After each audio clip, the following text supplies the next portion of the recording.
Good morning, everybody. This is Tony here at our cabin in the woods. It is Tuesday, April 30th, early in the morning, and we are fixing to get a whole bunch of rain. Yesterday, I started the repair. Well, it's repair, but also I am changing my water system out for all the animals. Continuing what I started. It's been sitting for a little bit, so I figured I was going to give you a quick shot of what was going on out there. Doing all the digging, getting stuff ready. I got to run down to the store today and get a bunch of parts so I can continue. But today's gonna be a burn day. It's supposed to get rain all day, and there's thunder out there now. And my wife just got to work and told me it's raining down in OKC. So we just gonna show you what I've done so far, and how I've been, what I've got to do, and continue on. Here's what we've done. Here's all the digging. I'm going to move on a little bit closer. I got two things I'm going to do. I'm adding to all the coops electrical and water. As you can see right to the fence there, that is one outlet. When I had built the house, I had them put extra plugs around, and I tied into them from the house where I was just at, and it's all on the ground. That's the main line. It goes to this coop. It's going to tie into there and then come down under here. It's going to fall in the same trench as there. It'll be encased in that gray plastic right up here. It's on top of this fence, all that gray plastic. And let me set the alarm off here. And I'm going to continue this water system here. That you see, this is for the chickens, and that one goes over here, back in that area. That is where the turkeys' waters is. And I need to go pick them up, I think, next week. So they'll be in there. I'm going to get two. But this here is all for the chickens. And this works on low water pressure. I have huge water pressure here. I have about 100 pounds of pressure in the line at the house. And then, so what I've done, and I have, man, I've got, my well is out, way out over there. It runs, this line probably runs around the whole property. Over here is probably about 300 feet long. And it's still high pressure here. So what I got to do right here, I've got a water restrictor, brings it down to 30 pounds. So when it hits that regulator, it don't blow it. There's a regulator and I can adjust that. And that's got to be, they say between 2 and 6 pounds of pressure. And it floats right around there in that whole line. And what's going to happen is I'm going to tee into this one right there. It's going to go down. And I'm going to run the electrical line through here. I'm going to run that line to the other chicken coop, which is right over there. Also, this whole thing's going to get changed up.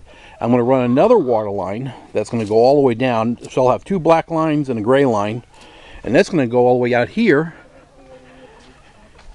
to the pigs and the goats. See, right now I'm running everything on garden hose. And I don't like that at all.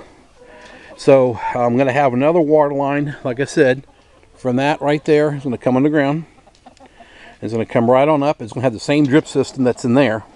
Come wintertime, we'll be back to the heated buckets for the water. That's why each one of these will be grounded, and you'll have electrical outlet inside here.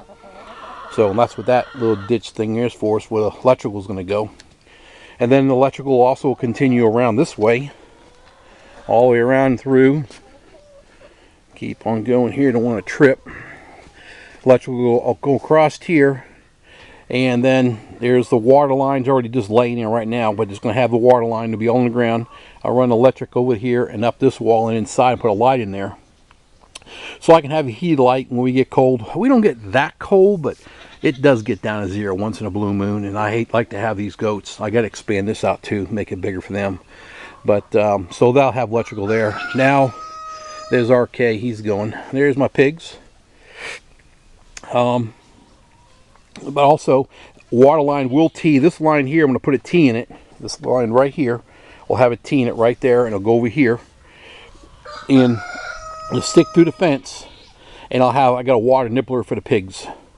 I've already got the nippler. I just need to go ahead and get that all done. But there'll be a T into this, and it'll go right over here. So we'll be tying this water line you see right here, which does go all the way around down to the back. That is the main water for the pigs right here, and the goats there. I'm also going to put a water spigot here. The pigs love to have water sprayed on them. And last year when I had pigs, I just had like a sprinkler, and they were having a blast out in this thing. I put like a water mist set up on top of the line here. So that way they'll get fresh water all the time right there. Garden hose are done. The garden hoses work, yeah they do, but the problem is when you get 100-degree heat here in Oklahoma, that 100-degree heat, that's hot water to those animals. They don't have cold water, it's hot water. And I said last year when I was doing all this, by the time I got the pigs and the extra chickens and the turkeys, I'd have this done. Haven't had it done yet, so I'm doing it now. I just stopped doing concrete work up front and just said I got to get going. So this was yesterday. I dug all this up, all the way from way up over there. And this will have 2 water lines and electric line right here. And my pig just started coughing. I gotta find out what's up with that. I don't know what happened. I just noticed that last night, and I gotta check into that and see what's up. Anyway, need to get it done. Gonna run in town. It's gonna rain all day, they say today, so I need to get that all taken care of and get that ready. And here's my buff Orpingtons. They are doing really, really good. The reason why these are separate from those over there is I got these like a year after, and I tried to put them together and all they did was fight. So I had a friend that had this coop. He gave it to me. And what's going to happen also, another thing is this is going to get all opened up, because right now they're in there. I just got so much on the table going on.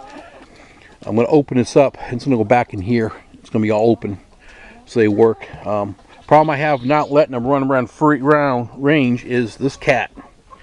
She's a killer, and so I can't let them run. There's the chickens right there. Those Rhode Island Reds. And the big one right there is RK. Short for Robert Kraft. My joke. Anyway, that's what's going on. There's that. And I'm going to put in, I'll show you maybe in another video, this setup I have. Or maybe I can take you there. Let me go here. I'll show you what I've got. I have 3 water hydrants on the property. One here, one way all the way up front by the house, and the other one exactly where the well is. In the water hydrants, and this is how I have manual sprinkler system.